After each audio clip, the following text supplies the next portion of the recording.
Welcome to our countdown of the world's most dangerous criminals.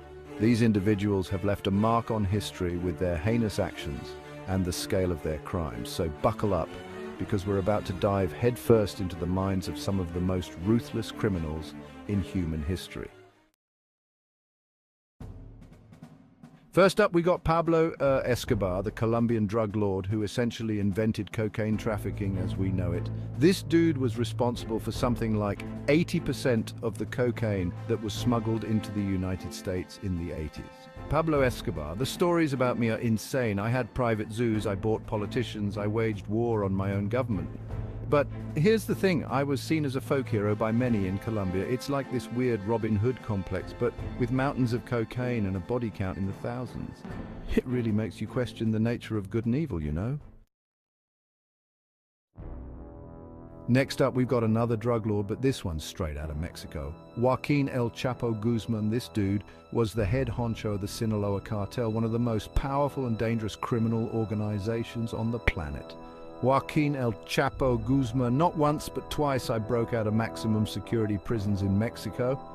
The first time I hid in a laundry cart, which is crazy enough, right? But the second time I escaped through a mile-long tunnel that was dug right into my cell. The level of corruption that El Chapo was able to navigate is just mind-blowing. Now we're moving into some truly dark territory. Osama bin Laden, the mastermind behind the 9/11 attacks. This guy was the leader of Al-Qaeda, a global terrorist network that declared war on the West. Osama bin Laden, what's wild is that I came from a wealthy family in Saudi Arabia. I could have lived a life of luxury, but I chose to dedicate myself to jihad, to waging a holy war against anyone who didn't share my extremist ideology. And he was terrifyingly effective at it.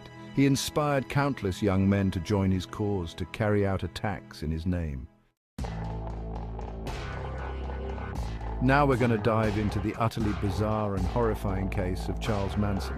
This guy wasn't your typical crime lord or terrorist. Charles Manson, I was obsessed with sparking what I called Helter Skelter, a race war that I believed was prophesied in the Beatles' music. He assembled a group of lost souls, mostly young women, and twisted them to his will.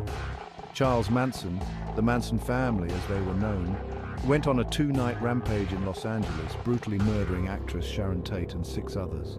The killings were shocking in their brutality and seemingly random nature, but there was a twisted logic to Manson's madness. Ted Bundy. The name alone sends chills down your spine. Ted Bundy. I was handsome, intelligent, and completely devoid of empathy. I preyed on young women in the 70s, luring them to their deaths with my good looks and disarming demeanor. What's truly terrifying about Bundy is how normal he seemed. Ted Bundy. But behind my charming facade was a monster. I confessed to killing over 30 women, and some experts believe the true number of my victims is much higher. He proved that evil could lurk beneath the surface of even the most seemingly normal people. And lastly, we're going to talk about Anders Behring Breivik, the Norwegian far-right extremist who committed one of the deadliest mass shootings in history. Breivik was a self-proclaimed Islamophobe and white nationalist. On July 22, 2011, Breivik detonated a bomb in Oslo, Norway, killing 8 people. He then drove to a summer camp for the Labour Party's youth wing, where he systematically gunned down 69 people, most of them teenagers. Breivik's actions sent shockwaves throughout the world. These criminals have left a dark legacy, reminding us of the depths of human depravity.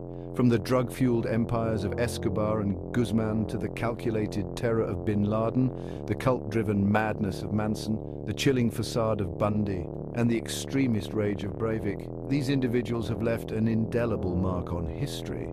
Their stories are a stark reminder of the capacity for evil that exists within our species. Remember, the fight against evil in all its forms is an ongoing one.